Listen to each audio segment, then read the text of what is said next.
that we cannot allow this continue because the time wasted never recovered. Na huyu mtu si ati ako na haja na Kenya, honestly. Ile kitu ako na haja ni pesa. Umeona vile wamepora pesa. Nimesikia Murkomen sasa ako na ndege 5, 5 jets. Surely, where is this money coming from? Kwani walifanya kazi siku gani? 2 years. Hawa watu, their salary is 1 million. Amewezaje kununua mandege ya billions? Ndege 5, it's on. Amenunua helicopter. Nimesikia naye huyu jambazi amenunua hii inaitwa Wilson Airport. At hiyo anka, yeye ndiye sasa mwenyewe. Hawa watu wametoa pesa hizi wapi za kufanya maajabu hiyo yote? You see, our country is being milked. Na tuliambiwa kuna kabila hapo, I'm not going to mention, wanakamua ng'ombe mpaka damu. That is exactly what is going on. But I'm not putting all of them in one basket. There are people within the same community who are more welcome and more welcoming and more reasonable, that they want to live with other human beings.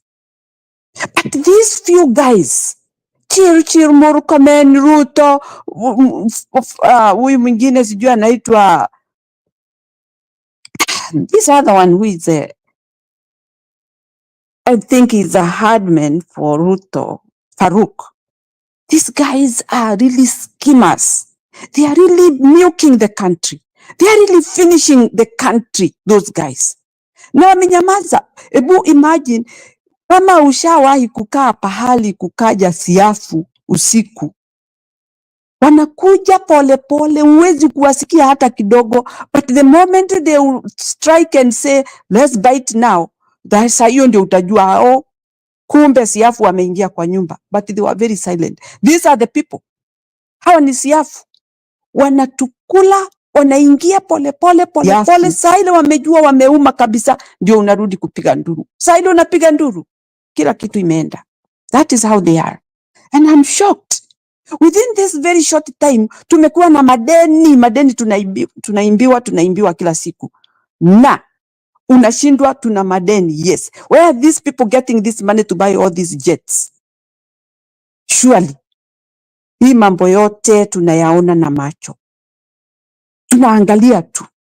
Na hawa watu hawataki tuongee. Let me go to Kindiki. Kindiki talked like an animal when he was being questioned in the Senate.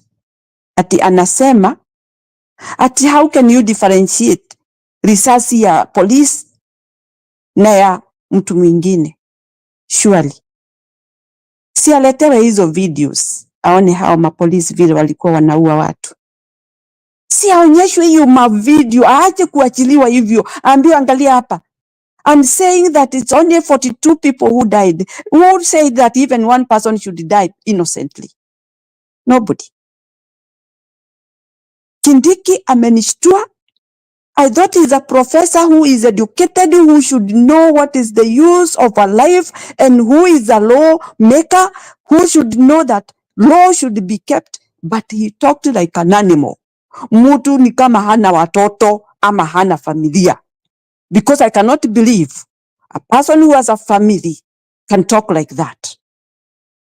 Yani yeye ni kuongea na kiburi na kuona ati nyinyi mnaniuliza nini. And these guys, when they are coming to Senate, and especially if they know they are going to meet these people with hostile questions, they prepare themselves like goons.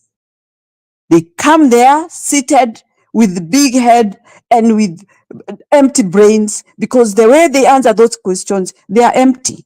You cannot answer questions of death. Like you are so dry, you don't care who died. Death is like we are going to get them tomorrow. They are coming live tomorrow.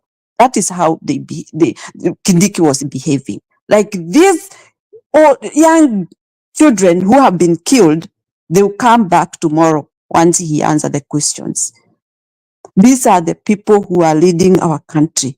Thieves, killers, and supporters of killers, and hiding all the evidence. Mpaka wa leo, Bernard, wa Kenya wetu, pahali popote mko, ni evidence gani ishatolewa ya hawa watu wameuawa? Which investigation has it been done? Kwa nini tuwe na bahati mbaya hivi ati hakuna criminal hata mmoja yule aliua wao watu amepatikana?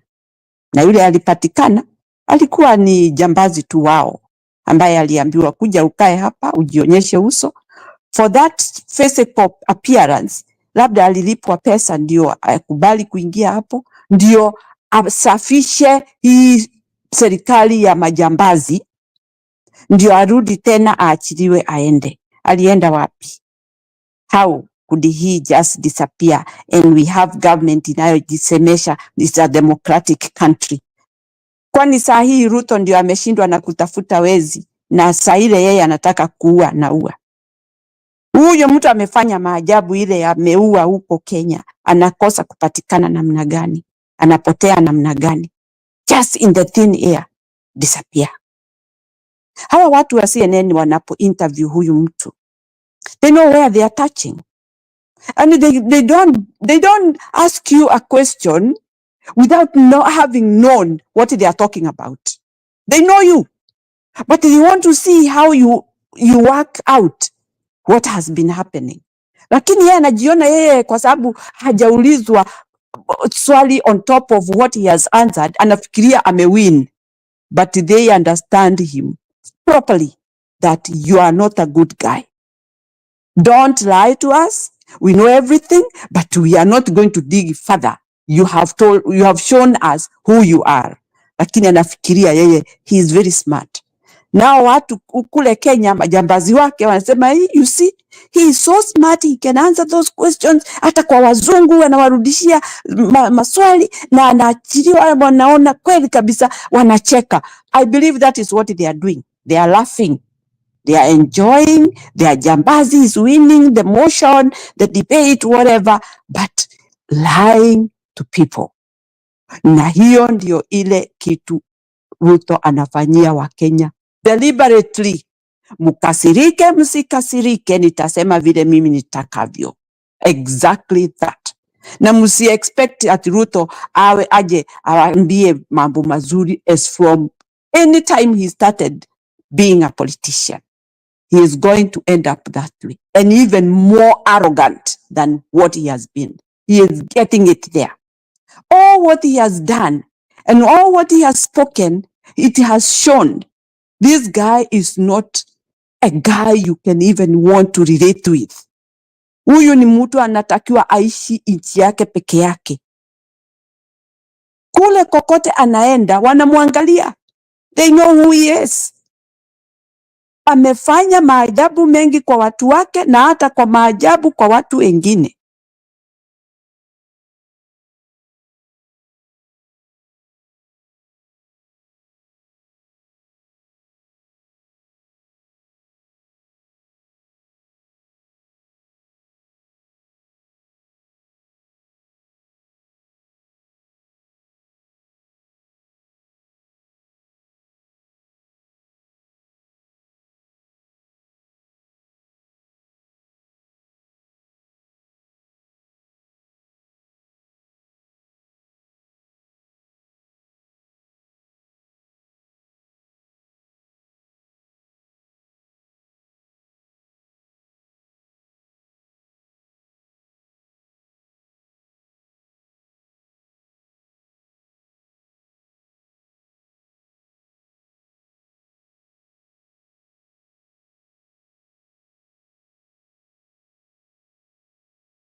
Lakini anajifanya yeye ni mwerevu kwa sababu anaepuka.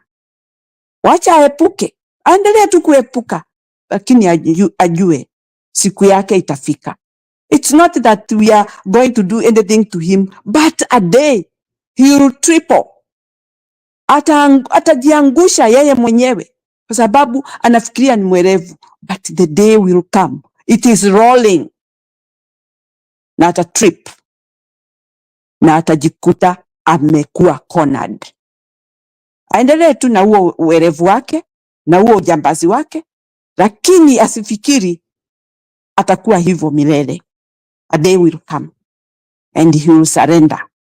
He cannot punish people like that, na atumie wale wengine kupunish wengine, na anawaonyesha vile watafanya ndio waepuke ile mabaya wamefanya.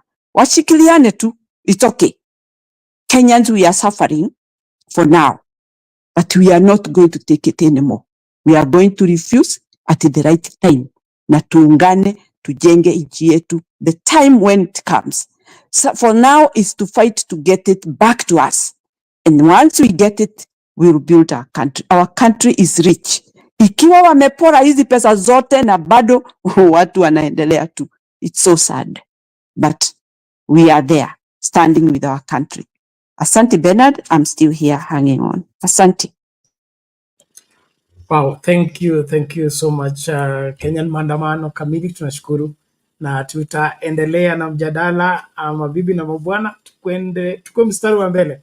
Hii nchi ni yetu na ni wajibu wetu kuipigania, na hakuna mtu anapoteza wakati unapigania haki na uzuri wa wengi. I believe if you fight for greater public good, you are in a cause that is supported and of course agreeable with God himself.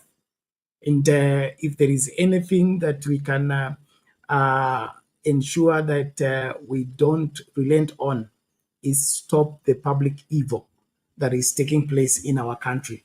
We should take this as a divine assignment that we cannot take lightly anymore. So the days of excuses are over. The days of this being someone else's battle and someone else's war is over. This is now the war and the battle for the soul of our country. And it is no longer a political issue. It is now a divine requirement. Let's rise up and do the necessary. Thank you, everybody, as we continue to share the video with everyone and participate fully into the show. Tutasonga mbele. Nimlete public participation naye achangie, alafu namwona Stony PK ashafika. Sasa tuko tayari. Public participation, hali vipi? Mambo poa, na wasalimu wote Kenyan Maandamano kamili and our veteran Stone PK.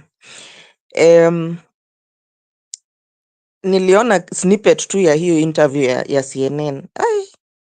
Huyu jamaa yani, unajua this guy he has some scripts unajua non scripts, akona scripts yenye anakuanga nazo. Akienda ulizwa swali, he'll answer the same way. Akienda aseme speech, he'll answer the same. Even the language, it's usually just all the same. Ni kitu amekrama ameweka tu kwa kichwa. Kimuuliza anasema hiyo.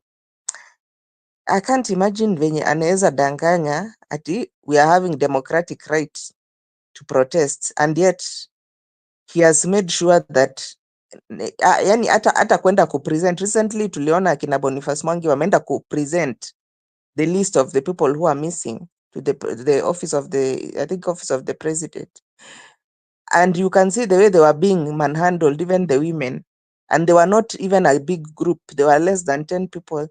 That's the person who is saying that it is democratic right. You don't even have a democratic right to go and take your complaint to a public office, and then he's coming to lie here on CNN that it's a democratic country which allows protests. Which protests does it allow?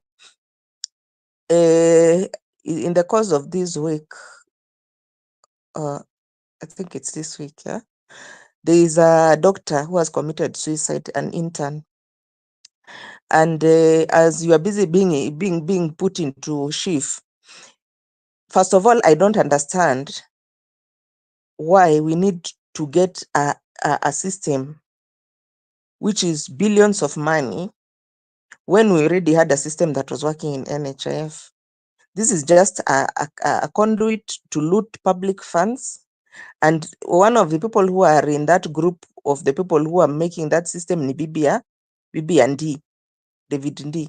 I thought in Kenya we have an issue of conflict of interest, that if you are a public servant, bibi yako ama wewe huwezi enda kufanya huwezi pewa tenda, because that's a conflict of interest, but she is there. So this whole group, it's just a group of eating from top to bottom. They are just out to loot as much as possible from Kenyans. If you look at that chief, how much you are paying is going up, because I think you are paying some percentage of your salary. And if you look at, for example, the dental for NHIF was around 20 per year, 20K per year. Now it has come down to 2,000. If you just look at the nitty-gritties, you can see there is a very high reduction from NHIF of how far you'll be covered. But at the same time, the what you're supposed to be paying, what you are going to be deducted is more. Then on top of that, now wakakuja na hii mambo ya system so that they can be able to do what? Then the chairman who is supposed to be in charge of that thing is the person who was in charge of Amaco insurance, which was not paying people it was not paying any claims. It was just giving people stickers for just to wake it too. But when it comes to claim, hakuna claim hata moja they were honoring. Those are the kind of people now who are in chief. And as we are busy trying to transition into chief, doctors are killing themselves because of very difficult working conditions. There's a lady who killed herself called intern doctor called Dr. Mora, Desiree Mora. This lady, she had stayed without pay for 4 months. I'm asking myself, you can afford to be paying MP promptly, but you cannot afford to pay intern doctors for 4 months. Mtu anakaa bila mshahara for 4 months. Then on top of that, this lady was working 36 hours straight. 36 hours straight. Na unajua vyenye public hospital is normally busy. And sometimes you may even be put in a surgical ward whereby you are doing operations. This lady probably was working the 36 hours, probably on her feet, probably doing some procedures. 36 hours, we niambia 36 hours, ukifanya kazi mfululizo Bernard. And then, on top of that, and this is caused by lack of enough doctors. We said the ratio should be 1 doctor to 17,000 citizens. In Kenya, it's like 1 doctor to 40,000 citizens. So this is why they need to employ doctors, but at the same time, they are not employing doctors. They have money for shift, have money for everything, but not for the doctors. So you wonder, what is more important? Is it a system to register people, or it's the doctors who are treating people? How can a doctor be staying for 4 months without any pay, working in working very long hours, 36 hours continuously? And it had gotten to the extent where this girl was not even able to afford food. She was working on a hungry stomach. The last time she had eaten before she entered into this final shift before she killed herself, she hadn't eaten for about 12 hours because hakukuwa na pesa ya kununua chakula. But you cannot look at that and improve on that. And also, kuna madaktari yenye wako hapa nje who finished the internship and everything na hawajaandikwa. They are now driving matatus and doing all manner of odd jobs to make ends meet. But you cannot employ them. Huwezi wa employ, wanakaa huko nje wakifanya mambo zingine, and they're educated, they've done the internship and everything, but you can't employ them. So here is an intern who is being overworked because the patients are too many. And at the same time you are busy overworking them, you are not paying them. Wewe niambia ni kazi gani utafanya kazi bila mshahara for 4 months? And of course you cannot explain that too, because another issue which drove her to suicide was the landlord. The landlord was on her neck, because which landlord are you going to stay in his house for 4 months aulipi? And to them they are like, when ni daktari, you should be having money. What do you mean hauna pesa? What do you mean hamjalipwa? So you can see how our priorities are wrong, are mixed up. But you see, this is a country whereby we don't respect professionals. or rather, let me say, the government does not respect professionals who are doing the bulk of the work in this country. The people who are important now in Kenya is the politicians. I'm sure nowadays, if you ask a child, when you grow up, what do you want to be? They'll just tell you a politician, because in Kenya, that is the only lucrative. Even being a doctor used to be such a prestigious, career, you know, and lucrative. Nowadays, if you look at these doctors, by the way, some of them, they're just hanging, they are on the verge of poverty. Sasa unashindwa mtu mwenye alipata A's, then amesoma for 10 years. This is what they can have. And yet as somebody very uneducated and very whatever who is in parliament is getting a lot of money. So Bernard, we are in a mess. That is a fact. Me, in fact, I usually every day I just pray to God and tell him, I'm looking forward to the day I'll wake up and Nani will no longer be the president. I'm just looking forward to that day. Because this guy, Yani, it's like being, I don't even know the words I can put to it, but everybody is tired. Even wale wenye walimpigia kura wenye walikuwa na mdefend, saizi wameona his true colors. They are fed up. They just want him to leave. So for me, my prayer is just that whatever it will take to chuck him from that seat, but I want to wake up one day and hear Nani is no longer the president. That day, I'll do a bash. Me, myself, I'll do a bash in my house. Because this is a demon which has come to destroy our country. Thank you. Back to you in the studio. All right. Thank you very much, public participation. That is it. We are in trouble as a country.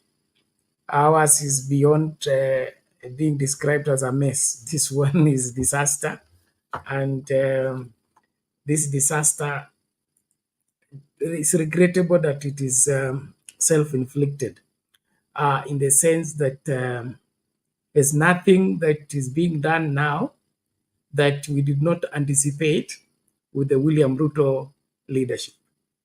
It is like he was watching this show and writing down everything we said against it, and then he prepared things to do. So the moment they finished swearing him, he started to execute exactly what we warned Kenyans about. And as a country, I think this is a huge, huge lesson that we should not take lightly anymore when it comes to leadership at all levels, especially national leadership. Please, let's now think seriously about it and never allow any person with questionable character into the office of responsibility. Hata awe ametetewa na nani. If they have questionable character, the character is what will be the function of that office. Offices don't change people. It is people that change offices. Swearing in somebody as president when he's a conman, when he's a thief, when he's a robber, will not change him to a saint. And so let's wake up as Kenyans and begin to open our eyes and seriously take the responsibility of leadership in the country more serious this time round than ever. Asante sana. Stony PK, we are ready for you. You are unajificha vipi?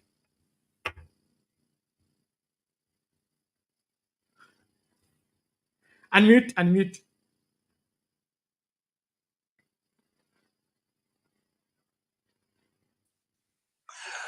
Pole Bernard, si kujificha, inaitangwa tu hibernation kidogo kuadjust.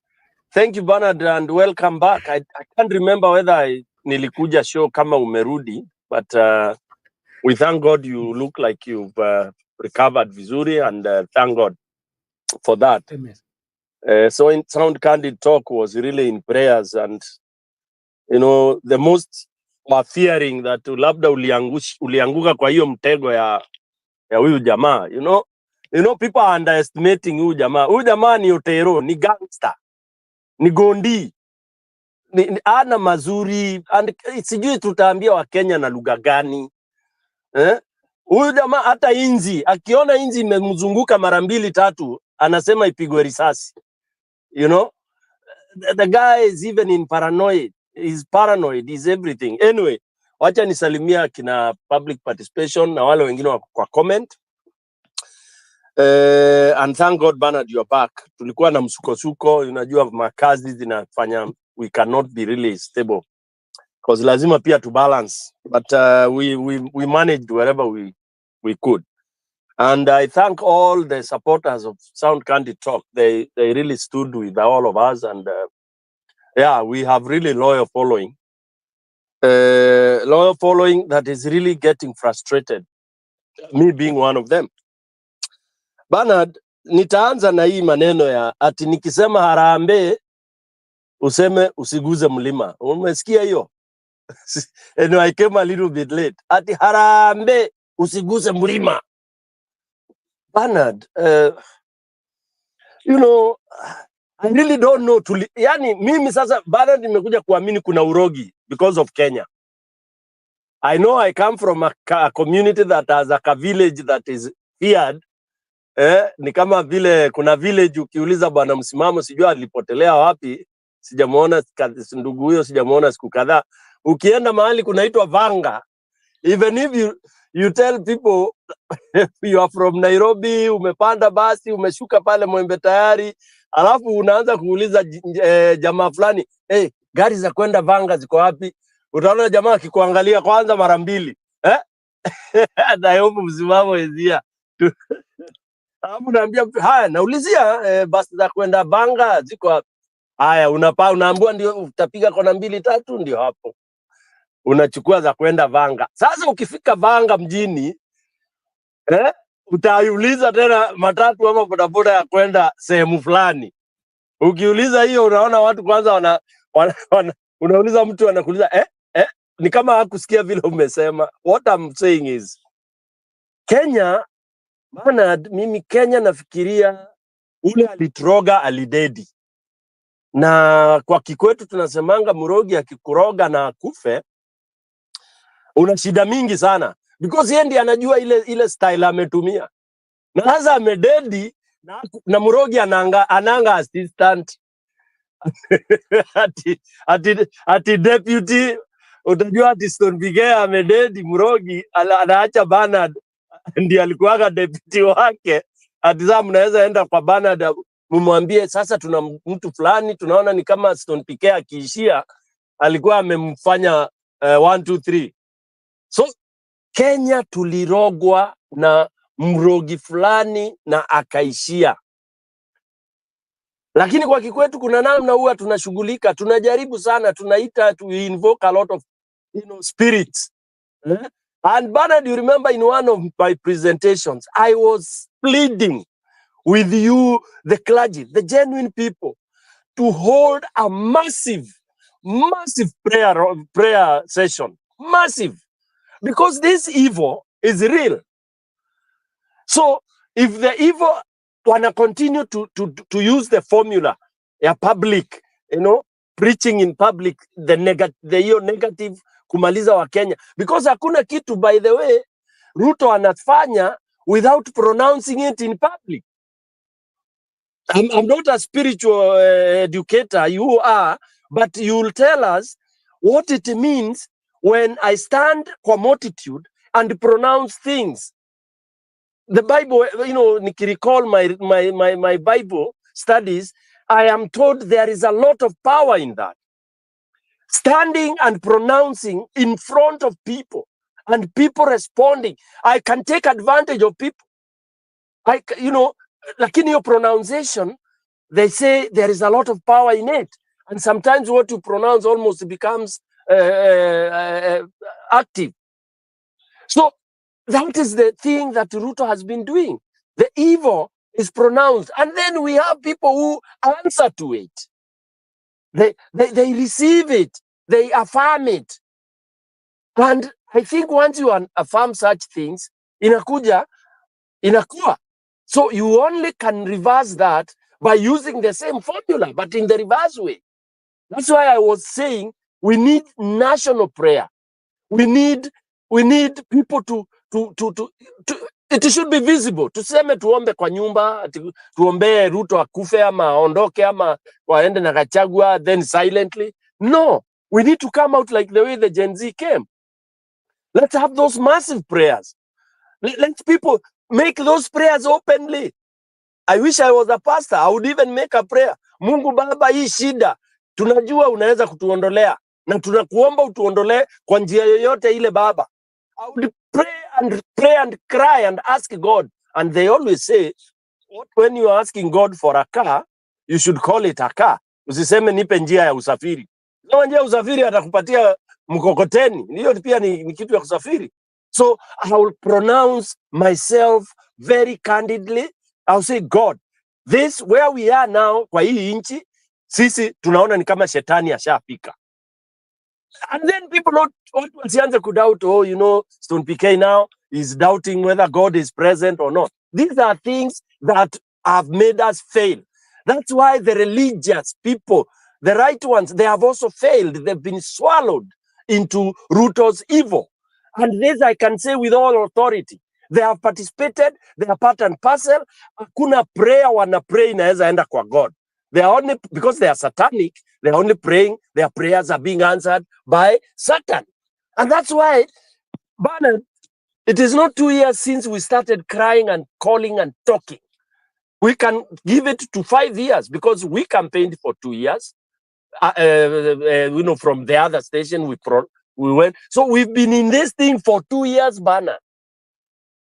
Ati tunaapili wa Kenya wakasirike, waone hivi, wafanye hivi. Yani we are crying and crying. Why? Because I tend to think we are not really calling our problem. We are not even believing that we have a problem. We are not calling the God we believe in seriously, because we are calling the God we believe in sparingly. Kama sasa ukiuliza God, Mungu tunakuomba, wewe ndio tunategemea. Yeah, but that's a vague prayer.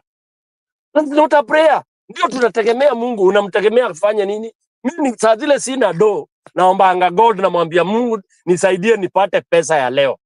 I don't care vile atanifanya nipate, kani nitapata, mtu ameangusha, hiyo ni God amengei.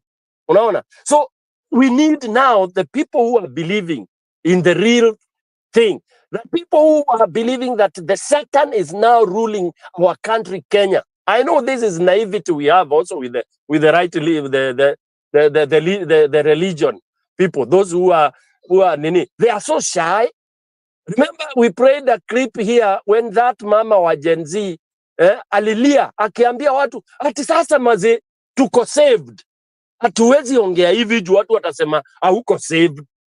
Lakini unatuma mtoi wako aende akariot juu wewe mazee utakikani uonekane wewe ni pastor moja ambaye ana oppose. We are shy off from the problem, and the problem will screw us, it will kill us. Right now Gachagua is on the street with huge motorcade, and I was laughing. I know my people who follow me, they think sometimes I'm too extreme, but for me I'm enjoying hiyo kipindi. I listened to Gachagua crying, and then I played Ruto's, I juxtaposed. But I don't know whether, unfortunately, I don't have my laptop with me. I juxtaposed them. Ruto was saying, Uhuru, usiulie watu, blah, blah, blah. Gachagua is also saying, Uhuru, hii serikali ni yetu, usiniue. Na anaongea na Kikuyu ati asipochukua akishikwa, Kenya itaungua. He has personalized everything. People are being whipped to believe that if Kikuyus are being circumcised the way Ruto said, I want to use that strong word, because Kikuyu, in Mount Kenya, when you tell a man that he's going to be circumcised, hiyo umemtukana hata umemmaliza, because that has happened, and there is nothing wrong with that. So when you tell him you'll do that twice, the man would even kill you and your family and your generation. That is what Ruto sought to do, and he's really doing it to the letter. Gachagua is in the streets crying, Bernard. I'm enjoying that kipindi. But then he's dragging people into his own predicament. When Kenyans, we have said, munaenda wote. But he is now The same script ile ya Ruto. The way Ruto ati alijiisolate from Uhuru na akatokelezea na akakon Mount Kenya are the ones who led us into this. Ati sasa Ruto became mweupe kama pamba and Uhuru became the rot. The same thing is being repeated on us. And Kenyans are here even debating and discussing, trying to even weigh ati Gachagua. Bana, people are sitting down at sasa wanaanza kuangalia sijui Gachagua, sijui nini, sijui Bernard. Kenyans ndio nasema tulirogwa. Right now we would even be celebrating and saying the time is now. Gachagua, serikali yote wakwende. And we should not start asking ourselves, then what? Bernard, in my life, I've never asked myself, then what? Whenever I make a decision. That question is always the defeatist. But at the moment we make a decision and then you stop. Unasema ala, nilikuwa nataka naamua kwenda Kakamega saa 7 usiku. Initially you planned saa 7 usiku because there was less traffic. You are feeling okay. By morning uko nyumbani. Alafu wiki doubt, you are done. Inatakana ukiamua, unaamua ukisongaga. Kenyans, we have never done that. We always make 3 steps forward, then we make 6 backwards. That's why Ruto is able to even fool us at the highest level. That's why people are doubting. Wanaulizanaje, haki Ruto ana roho, yani anadanganyana mpaka CNN. Gachagua ana roho, sahi Gachagua is crying. Now he's crying and pretending that he's the best of the best. Ndio nimalize, naona kina Reverend Rala wamekuja. What hiyo ya nini ya Gachagua, I just want to tell people, let it be BS. Don't even have an iota of empathy at all. These are the same hyenas. In fact, I don't want to use very strong language. Let's put them in the same garbage. Kenyans, we better even have a donkey becoming our president. We better even have donkeys and cows and condors being our leaders, because donkeys, condors, they don't eat people. They only kick, and they kick those who do what?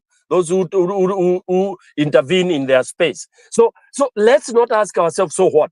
If these guys could, hata Ruto akirudi Kenya kama angeweza hiyo ndege izame, na huyu Gachagua naye apigwe na whatever radi akiwa amesimama hizo magari yaishie, this country will be the best. The only problem there will be, Bernard, there will be 1 full month of celebration. There will be no production. Watu watadance, watu watakula, watasherehekea mwezi mzima. The longest holiday and celebration that a country has ever had. Just like the way it is, it's the country now top in the world that has the most ridiculous leadership, the most ridiculous things that are happening, the most abusive human rights things are happening today in our country, Kenya. It's unbelievable. Bernard, when we talk of the health, si tunajua, in management, when you want to change something, kwanza you sort it out. Unaiangalia, number 1, you want to change it to what? What are your targets? What is it? Then you sort it. Unaangalia what was the challenges. What is it that it never was able to deliver to mwananchi? So what was the problem with NSSF? Now, if we identified those problems, then how do we improve them? I think that is the easiest way to go. The easiest way. I bought a Volkswagen, for example. Then I've been using Volkswagen because maybe I only move around the estate. Then you realize you have to move to Kiambu, to wherever. You need a stronger or a bigger car. That's how you move. You upgrade. Okay? So basically, there should be no debate about the shit or the sheaf, whatever it is being called. It should just be an outright discard. Discard it completely. And that's why I'm looking for a Traore to come in and discard all this garbage that we are being brought in. There's nothing good. There was nothing bad with NHIF. NHIF only needed to be expanded. You know, the areas that they felt were not working, you improve on that. And that, even if Ruto, it would not mean that Ruto will not be associated with it. He was the president. Yeah. But now, because it is selfish, I and myself, He wants to eat, he wants to destroy, just like what public participation has said. That's why we are where we are. Quickly, Bernard, the CNN, of course, it's not a surprise. These are now I think we are used to Ruto's lies. In fact, I never even, when I see Ruto talking, I can always give you that script, the way he will go. And it is funny that people allow him to go that way. Journalists allow. For me, no wonder I'm not a journalist. I would not allow you to give garbage. Yet I know what is happening in your country. Oh, it's democratic. Oh, it is this. And these journalists, don't they research? You should come with those figures. Let them float there and tell Kenyans, give us information.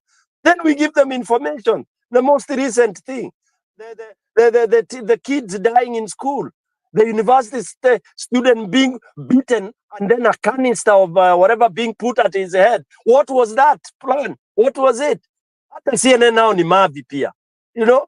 I mean, what is this we are talking about? And you sit there, a guy for almost 1 hour is giving and spitting garbage. Bana, let me stop there, Bana.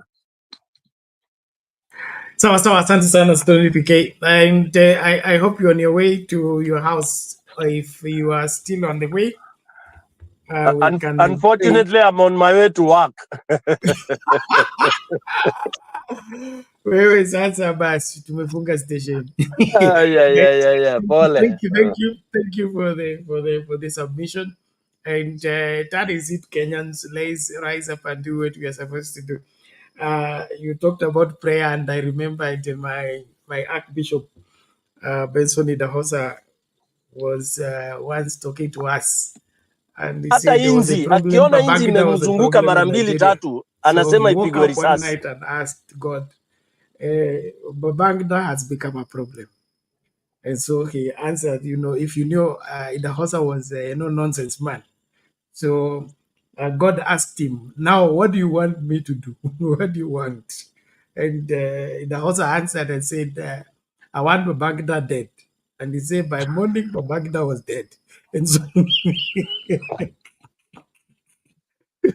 I think we need to go to that early morning prayer and get this thing done, because this is the height of all evil. You cannot go after public good to a level whereby like this, because the only reason why NHF is wrong is because the tenders have already been beaten and the right people don't have the tenders. So we want to be the ones to get the tenders. So now that the tenders for NHF have already been given and have history with them and they have perpetuity with them, we can only disrupt that by changing the name and beginning new tenders. And now they have begun to tender with what? With the software. Yani chakula kitapikwa akijanunuliwa, lakini tunataka kununua sahani za 1.4 bilioni ili ndio tuingie kwa jikoni kuanza kuangalia kama kuna chakula ya kupika ama hakuna. It's terrible. Well, ladies and gentlemen, please, as we make progress, tuendelee kujitahidi kukaribishana. I'm happy that we are going on well. We are having controlled whatever spread of viewership on Facebook. I got some notifications that there are people who are attempting to hack the system. So Facebook imefunga kabisa, hatupatikani, lakini we are in the tussle. We hope we'll be able to finish that. Lingine ni kwamba hakikisha kwamba una like video. The more you like, the more the more likes the video gets, the better YouTube markets the video to more people. So unatusaidia wakati like video. Just thumbs up, it helps, because your friends, your followers will be shown what you like.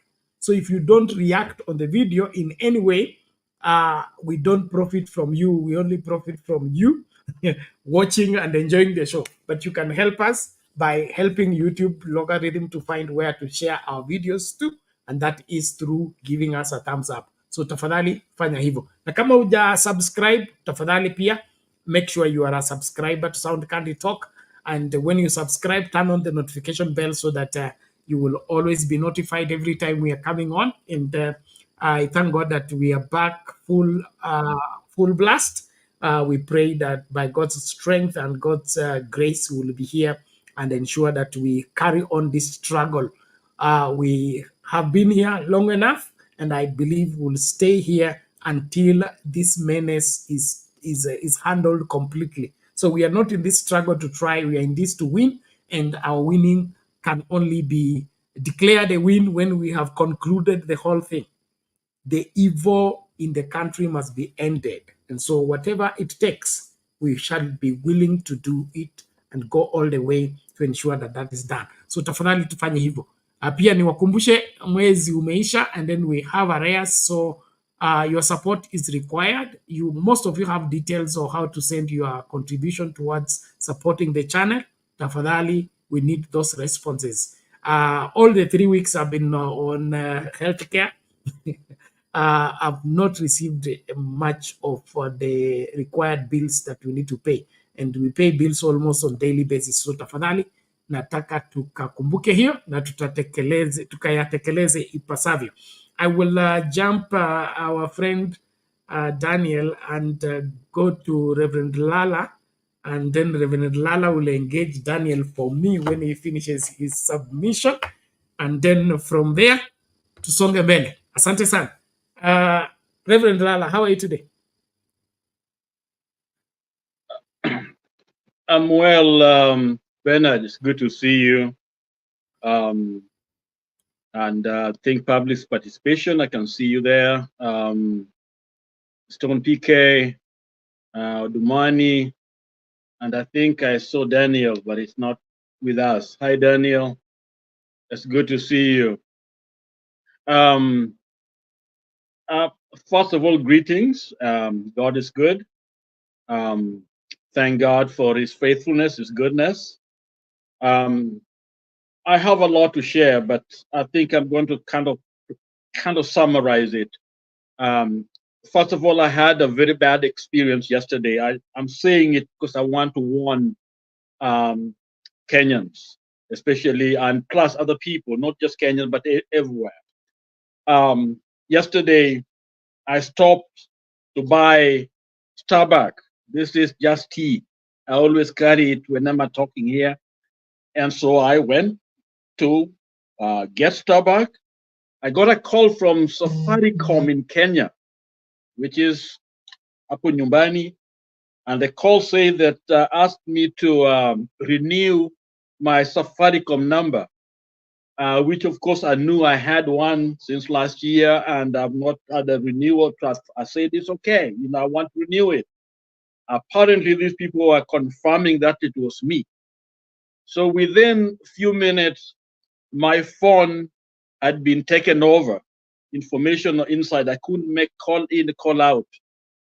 I ran to my office where I am sitting here, and I checked my account. I discovered that $3,000 had been withdrawn from the account. Licha ya kuwa hapakuwa na uchaguzi mkuu And I nchini mwaka panicked, so huo, I ran to kwa the bank watakaofikia tried to mwisho wa see if they filamu can hii ya stop kusisimua, the tabia na looting madhaifu ya of, kiukweli ya Kalonzo what's going Musyoka on. yataani kwa wazi, And by the end of ikiwemo the day, kilichofanyika they had wakati taken Kalonzo alipoamua kushindana na mjomba wake 5,000, debeni over miaka ya 5,000. Of 1980s. course, I was in the Stephen negative. Kalonzo Musyoka And alizaliwa so wakati we wa began to trace. I've got a cousin who is very good with the tracing, and of course, the bank plus the remittance company all got involved. And they traced the numbers to Westland in Nairobi, another one in Bomet. The young lady who called me had an accent, and so I assume I know where she's coming from. And none of these people knew, but they were able to infiltrate and able to get in. Good news, because I'm in the US. Whatever I lost, most likely I'm gonna get it. Okay, because the bank, they have insurance, they can get me back my money. But when I called the central bank and the people, the security DCI today, talking with them, I told them what really has happened, and the casual nature, the way things are taken in Kenya, is almost like unless you know somebody and somebody somewhere, they don't handle these things very, very well. But time has come, even as we are fighting to get our country back. Because you see, I go to the bank, they look at me, they think I'm one of the, you're from Kenya. Are you joining with the other guy from Kenya to defraud the bank so that you can get, you know? So there's all kind of questioning of our credibility. So when we see people like Ruto doing what they're doing, lying, and the system is so toxic and so bad, and such things are happening, it is giving the nation a very bad name. The brand Kenya is beginning to stink everywhere. So it has to be restored. So in my mind, the fight has to go on.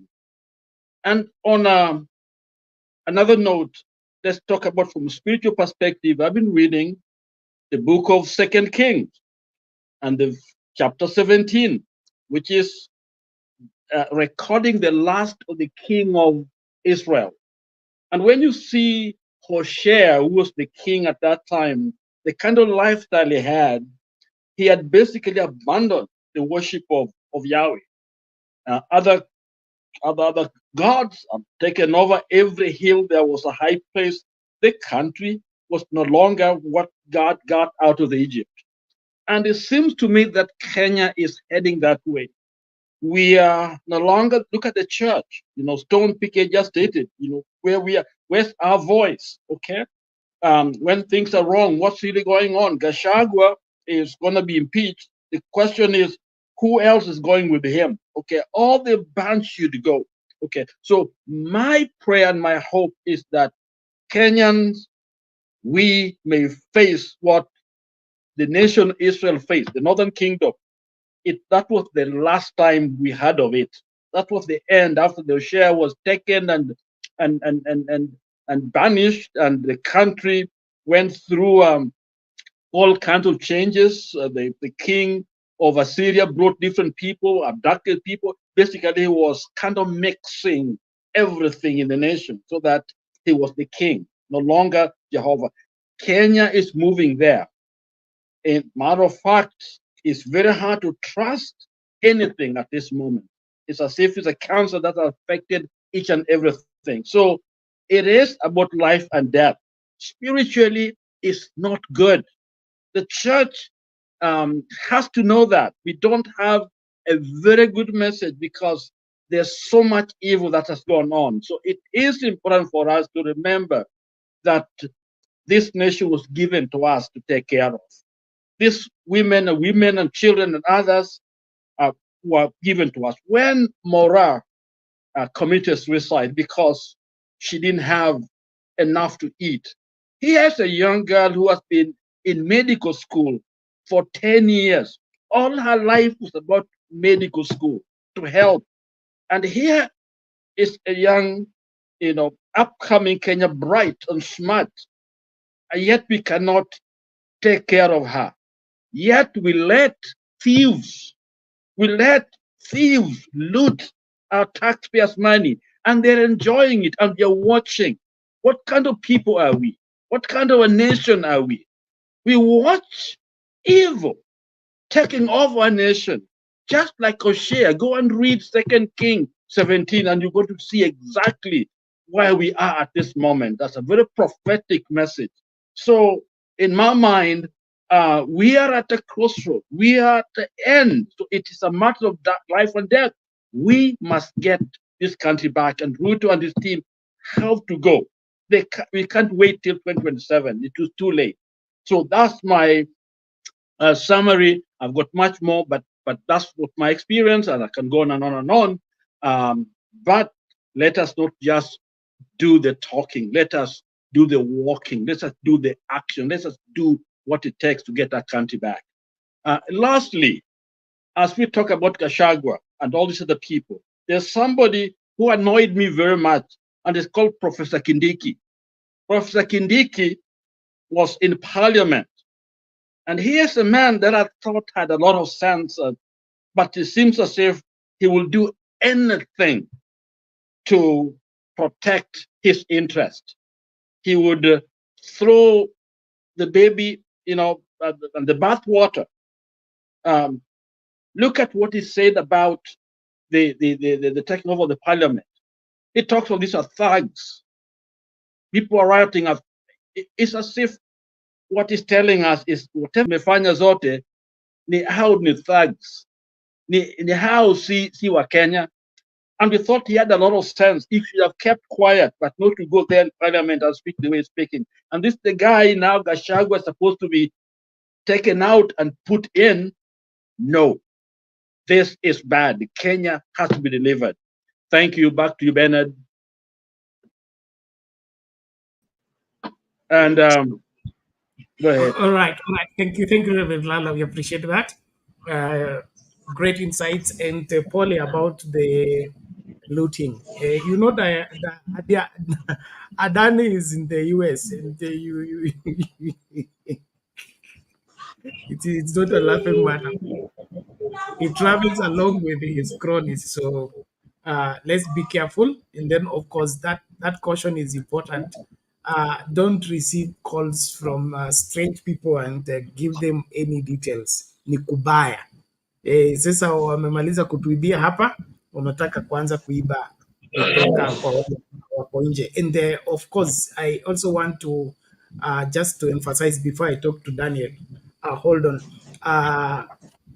This show here, okay, this our sharing here on this exposes us greatly. Exposes us greatly in the sense that kuna watu wanakuja kwa hii show, wanajoin vizuri, wako hapo kwa details, then they fish out information and then give that information to bad people. So please don't be quick in sharing your details.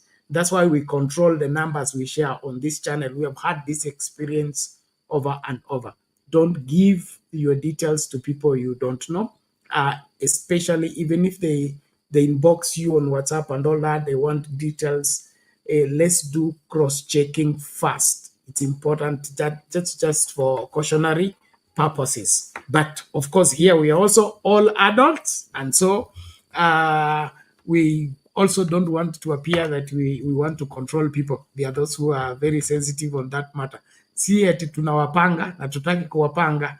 Kile tunachokuambia ni kwamba jua kwamba watoto wa Mungu walipokwenda kuona Mungu, shetani pia alienda, kama vile kitabu cha Ayubu kinavyosema. So please be careful, and it is that important. Then if you get a stressful call or something like that, don't be quick to be hooked emotionally, because I receive these calls almost on daily basis, all manner from all over. And because my number is the most popular here, I get all manner of things. And mwingine sijui ametuma sijui parcel wapi, sijui ya 3 million, sijui what, and they want this, they want that. Please be careful and let's be watchful. Daniel, how are you? Hello, good morning, Nairobi. Yeah, good morning. Nairobi is alive and well. How is Papua? I was Papua. Hello, How is where you are? I was Papua. I'm fine, my friends. Thank you. God bless you. Amen. Thank you for being part of our conversation. What is the latest from there? Yes. How is our Hello. country doing where you are? Hello. We can hear you, Bwana Daniel.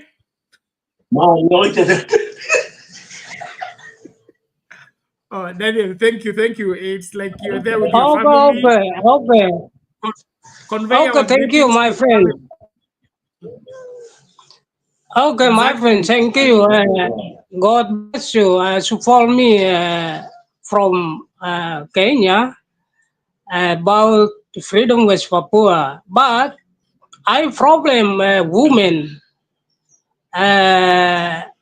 Women international from Africa and Europa, I do not meeting women,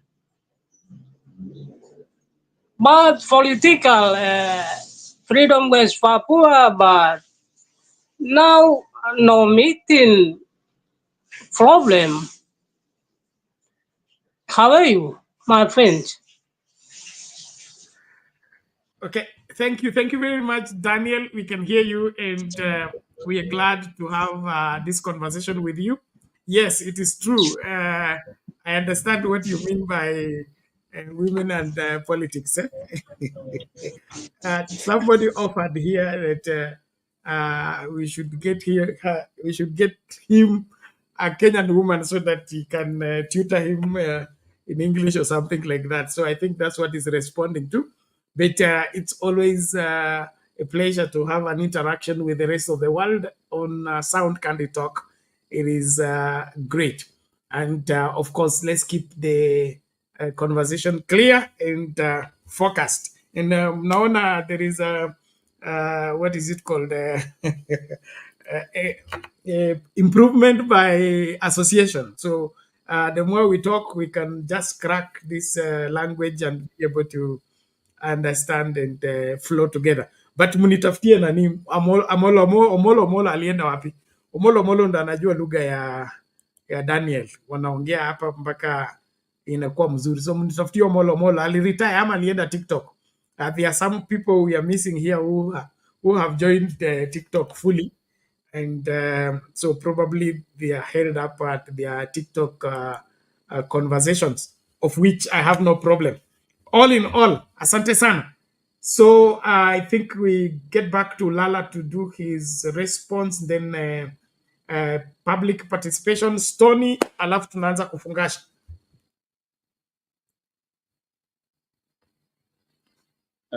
Are we there? Yes, go Okay. ahead. I think my comment is for all of us as people who believe in the true north, never to relent. Let us stay focused on the goal, because the stakes are very high. If we don't get it right, based on what I sense is going on at this moment, I think we may not have a country very soon. Okay, so let us do it right. And doing right means staying on the true north. Truth is truth. A lie is a lie. Look at Ruto, the way he talked, here in the US. Clearly, any clear thinking Kenyan knows this guy can never speak the truth. He's not truthful. And then the question is, spiritually, those who are Christian, those who are religious, how do we make it right when the leadership is rotten, when the head is gone? How do we think the country will be won back to where we want it to go? So it's like we live in a fool's paradise. I think the calling for us now is to, first of all, tell those who are liars, tell them unequivocally that this is not the way to run a nation, that we are actually going down. It won't surprise me if there are more truthful people in Somalia than in Kenya. It won't surprise me, because here we live in denial. We know things are bad, but we pretend they are not there. Okay? And so it is a time for all of us to come to that place. There was a man called Joshua. Joshua was a leader after Moses, okay? And Joshua, just by the banks of the Jordan River, he came to a point where there were so many things going on that he had to make a decision. And he said this word, as for me and my house, that which I control, anything around me where my influence is going to be felt, this is a place that belongs to God. We will go with the truth and facts and what is true and what is real. We will love, we will give, we will sacrifice, we will do what it takes. I think it's that time. Time for words is gone. There may be nice words, but if we don't back it, then all we do is talk and talk and talk. So, in my mind, I think it's a time that the children of Israel were during the reign of Hoshea. Please go read the Bible. You never read it before. Go into 2 Kings 17 and look at it. It is a picture that simply demonstrates that the people of God had forsaken what they were told. The very reason why they were given that land was gone. They had compromised. They had joined them. So God couldn't do anything but to leave his hand, leave them from his hand. Okay? And see, God in his goodness, his faithfulness, his perseverance, his long suffering, has always put a ring around Kenya, not because we are good, but by his own grace that we have had this wonderful peace for a long time, the development that we see in Kenya. But you know what? That ring cannot stay long. 2 Kings 17 actually demonstrate what happened, because people thought they're still going to be loved. Oh, we love God. We are a nation of God. We are this and this and that. No, they were not. They allowed Baal worship, Asherah poles, and all these other things that were detestable to come in the land.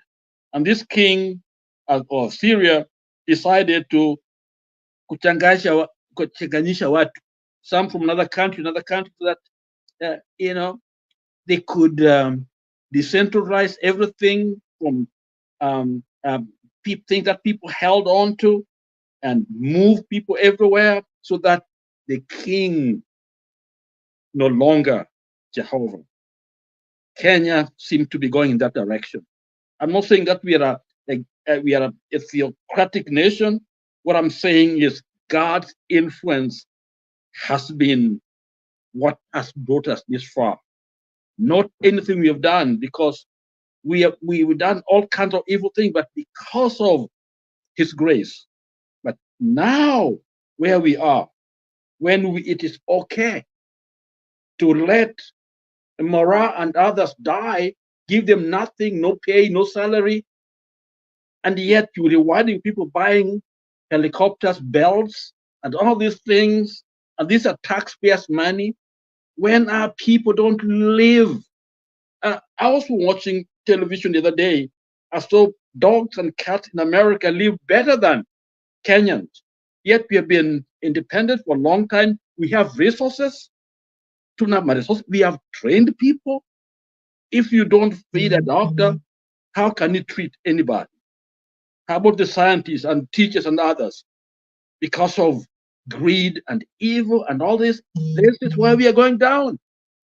So it's a spiritual warfare. That's why we are going down. And so it is for those Christians who have been, we won't talk about politics. You're a Christian, you go pray, those are Bernard and others. That is the devil's weapon to keep you away from doing what God has called you to do.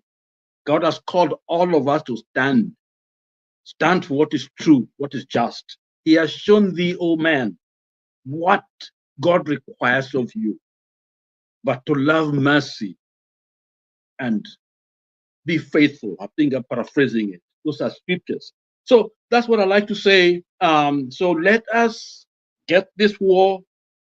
Let's fight, because if we don't fight, we lose it. That's all. That's my strong sense. Okay. Thank you, Reverend. We appreciate it.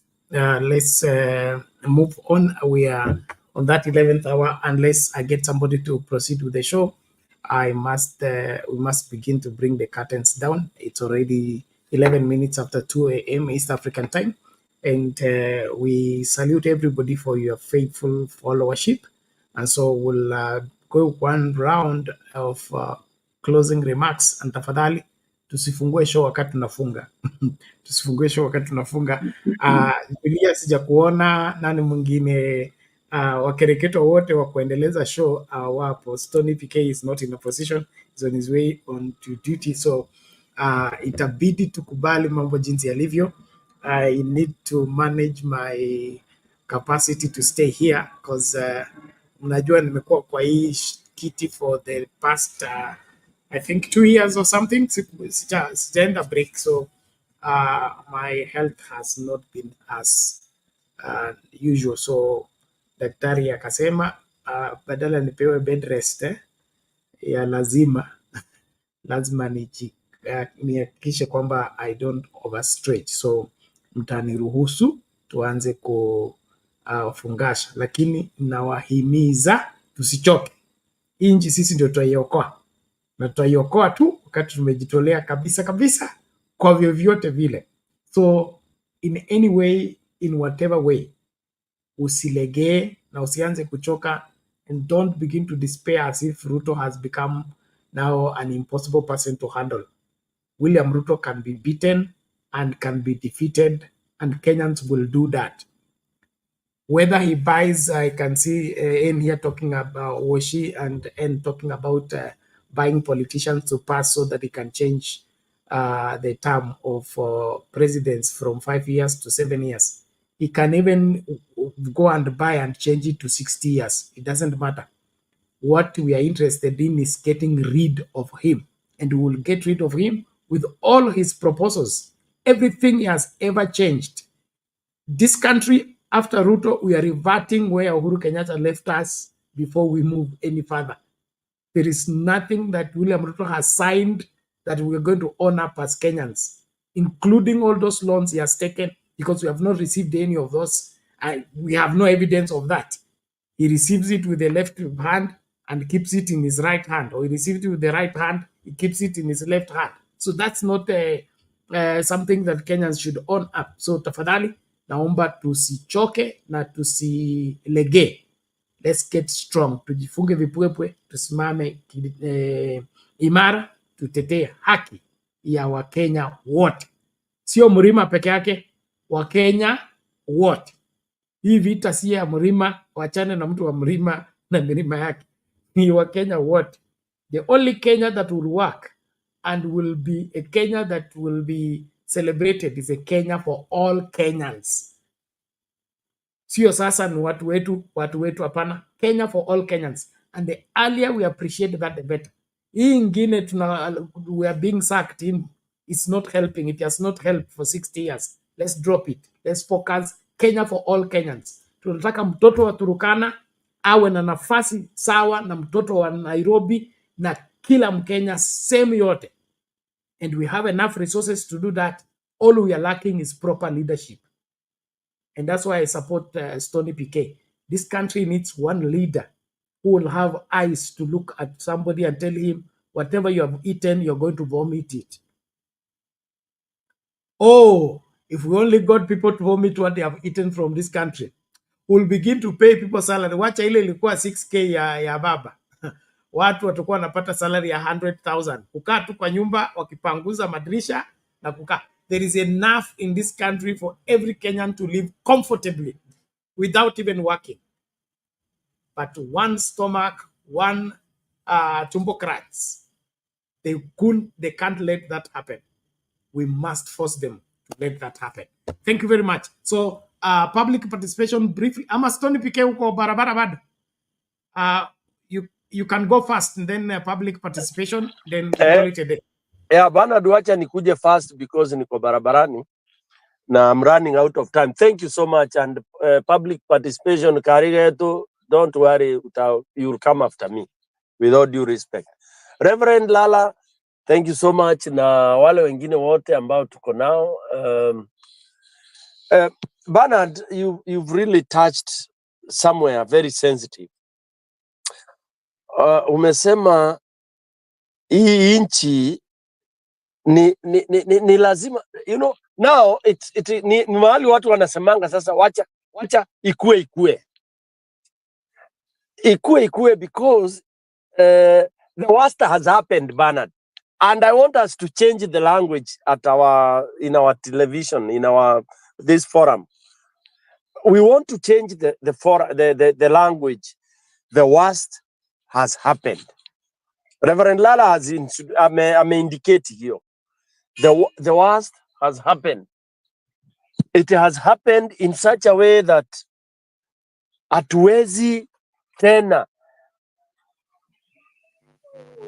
There is nothing we are expecting that will be worse than what we are seeing. This I don't have to take 10 minutes to kind of list. Kenya yani tuko mwisho. Reverend ulisema tumezama. I swear it is true, tumezama. Shetani ameingia. It is true. Now we need now to quickly think, because okay, one good thing, and I think you mentioned, is that God does not leave his people to perish forever. Something happens. Today I'm very religious because that's the only way I think I can be able to continue sustaining the fight. But we need to be very realistic, my fellow panelists. We need to be realistic and tell people that this is real. This is truth. It's no longer si kipindi. It's not it's not satire. It is real. That number one, this government does not care. Reverend umekut Kindiki.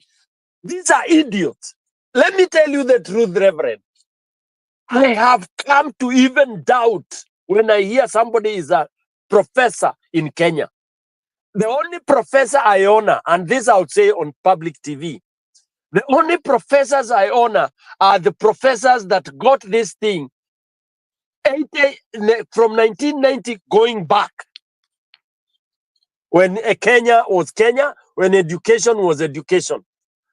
But any professor that came after that, Bernard and Reverend Lala, I know you guys are mature. Wewe ukisukua shule, professor alikuwa miaka ngapi, truly speaking? That's a challenge. Don't answer me now. Ukisikia mtu anaitwa Professor Lala,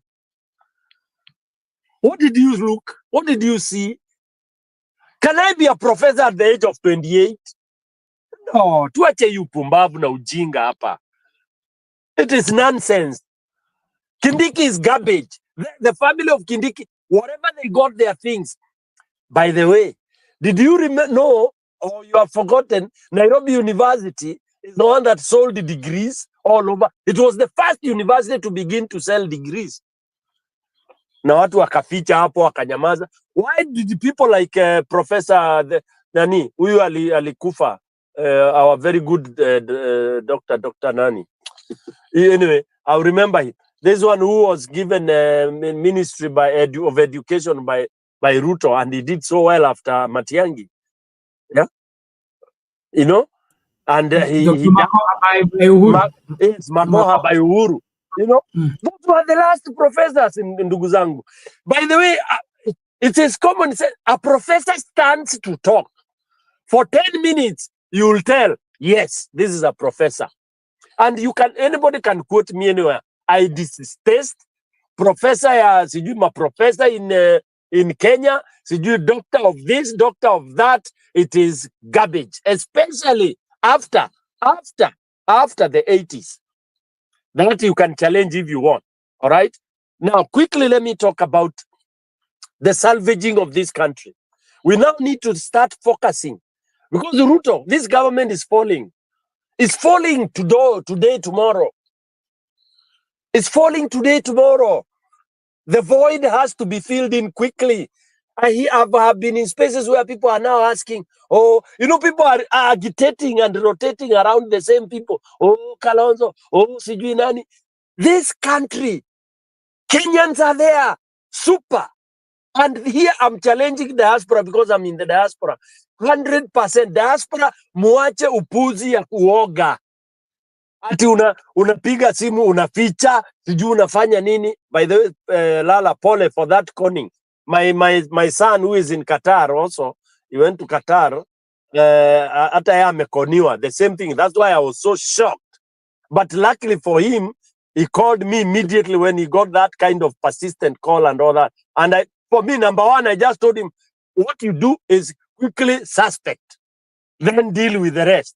Quickly suspect, deal with the rest. Anyway, sorry, Sana. What you've said, it's true. For me, it has happened to my son and all that.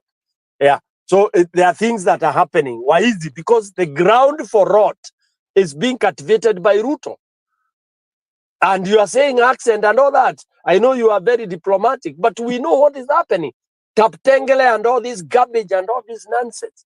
All right. But this will stop the moment we get a Traore. I like using that term. When I say a Traore, you know what I mean. Singapore, for them to be where they are, there was a drastic surgery. And whoever came in, he said, I have to begin from the top. Crash, he used that term. Crash the rot. Oh my God, I'm praying to God. God, give us somebody to come. We want to feel that pain for 1 year. We want to cry for 1 year, but cry to have joy in the following year. We want to shed tears, feel pain as we fasten our what do we call it? Our belts, as we hold on to the rocking boat so that we don't sink and then float and go to the right direction. How I wish that would happen as yesterday. How I pray that somebody comes in that will really now say, Kenyans, for 2 years, this is what I want to do. That's why I rubbish our armed forces. That's why I rubbish our armed forces. We are in this pain and they are there. They are there in power. They are there listening to the suffering of everybody else. Why? Because of the Ruto has been able to buy everybody. So what I'm saying is, diaspora, I think now we need to talk to each other all over the world. Let us gang up and prepare with our little money here and there, that the vacuum that is coming in the very short time, we want to deploy people to go and help our people. Volunteer. If you can contest for opposition, please do. Because we will need a crop of truthful leaders to take over when this country is going to collapse. Because we don't want it to collapse completely, but we want Ruto and the government to collapse completely. And then we salvage it quickly, because we can. I personally, I want to disclose here in front of everybody, I am ready. Today, Ruto drops dead today. I'll take my flight the following day to go and try to, in whichever role I can play, whether it is in the village or wherever it is, because the country is built by villagers. I'll participate and I'm ready. And it's not the first time I'm doing this. Personally, I have done this. So me, I'm appealing to diaspora. What we should now be thinking is to mobilize ourselves. The money we spend doing a lot of other things, we should spend it in trying to salvage our country in whichever way we can. If it is to remove the government, there is nothing wrong with that, Lala, Bernard, and everybody else. We have to work, and they know we can do it. So my last remark is, please, we need to salvage the country yesterday, not tomorrow, not today, not tomorrow. It is done. Our country is gone. It is gone. When you listen to Kindiki, when you listen to all these people, they are done. The Sifunas have no say. They are finished. The Kalonzos, wamewezwa, wamemalizwa. Mother Karua, who was remaining, done, finished. We are the ones to salvage them, because we need to bring them. We know some of the people who have some rightful thinking. We are the ones to salvage them. We, the Mwananchi, and the Mwananchi includes the diaspora, which is very powerful. Diaspora, you are so powerful. Let us not waste our bullet. Our bullets are so powerful. Thank you very much, Bernard. All right, thank you very much, Stony PK. I appreciate that, and I support that fully. Let's not wait for the last minute. We should begin early And that is why I'm saying we should share this country in terms of demograph. In terms of demograph, where is your sphere of influence? How can you begin to lay the right foundation for the imminent change that has to take place? And that's why I was talking to you the other day, saying about my next line of venture is to start village pastors meetings, count hall meetings for church leaders and pastors, where we restructure, because what has happened with the church world is people are caught between uh, what is their responsibility as church ministers and their responsibility to nationhood. That line is not clear. And so majority of the pastors, they feel helpless when they see a politician, and that's why they let the politician come to church and run the church. And so I see that to help that situation, and the most caliber people, the most deceived people in this country as far as politics is concerned are from church. You can tell it. I don't need to prove anything. And so it is because we have not ensured that the people in that area are fully informed, that they can play their patriotic role without interfering with their divine vocation. And then, of course, their divine vocation should be able to preserve the political situation in the country. And so I will soon be giving you the rolling back the whatever the program, and I will, of course, I will need your support and your participation. I already have Another one. number three I for had Zimbabwe already lined today. up the first meeting in Kabras Physios required in again. Kakamega County. In fact, they are ready. It's only me who has pushed it off because of my health situation and being off for a long time. But so I want us to share the country. Where is your area of influence? How do you venture there so that we prepare the country rightly in this change? So if you're in education, cut yourself a niche in that education and educate people, let people know the right information. If you have influence in the church world, do so. In the business world, the same. So what Stony PK is talking about, let's not look for which group kudandia, kwa sababu hiyo hapo ndio huwa tunapotezea. Tunangoja kama ODM imeshika sana, tuna identify na ODM. Wakati ODM imemalizika, tunatafuta sasa which one is the latest in town so that we kudandia. Hauwezi kubadilisha inji kwa kudandia. Unabadilisha inji kwa kuweka misingi ambayo inahitajika, na hiyo misingi ifanye nini? Ukaijenge mpaka umalize. So nataka kila mtu awajibike. Tusikue wale ambao ni viongozi wa kukwepa majukumu, because we are here because of somebody running away from responsibility. I have held the opinion that we are here because of people running away from responsibility. If Uhuru Kenyatta, Matiang'i and Kibicho and team played their role fully and took serious the 2022 elections, we will not be here. Tuliacha tu mtu kwa mteremko akateremka, tuna mali namna hiyo, alafu tunasema ati mtaifuatilia mwende kuchukua kwa Supreme Court. Hakuna kwenda kuchukua kwa Supreme Court wakati wewe umelala mpaka kila kitu imeenda, alafu unasema utaifuatia kwa Supreme Court.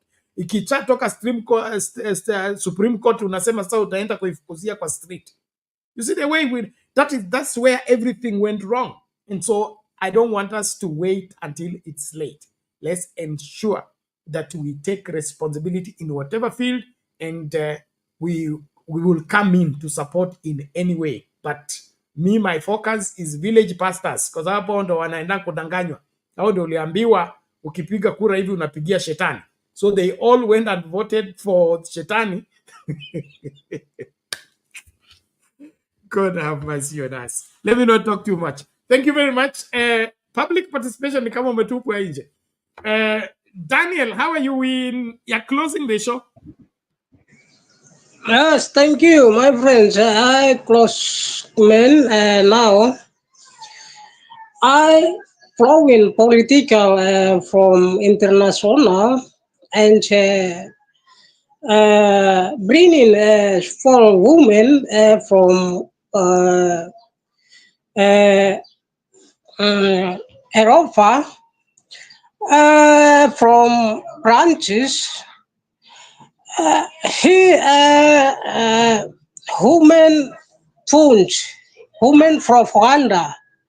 But I'm meeting a woman about freedom West Papua. And Pan Africa, freedom West Papua for me. About local West Papua, independent regional for West Papua. But I for win same woman education me. Thank you. Okay, thank you, Daniel. We appreciate and thank you for the effort. It's really Daniel. a Okay. soul. But Uh, hold on, Reverend Lala.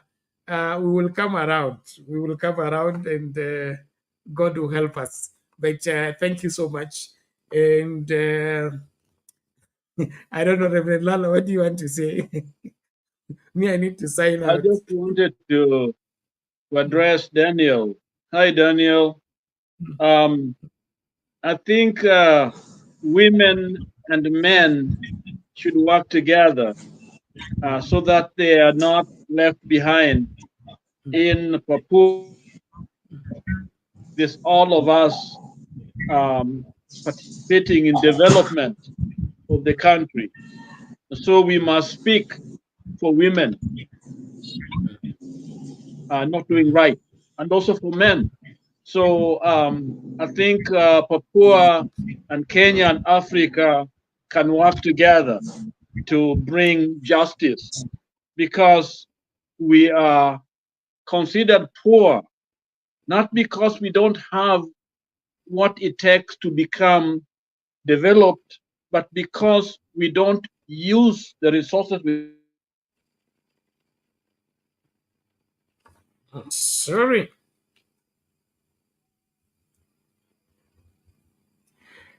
Sorry, Reverend. It appears there is a hiccup. I don't know. So, Daniel, I hope you understand what is going on. Uh, thank Yes. you. Yeah. So, Reverend, okay, he's back. I think we, Reverend Lala, we you got thrown out. I think I don't know Complete something.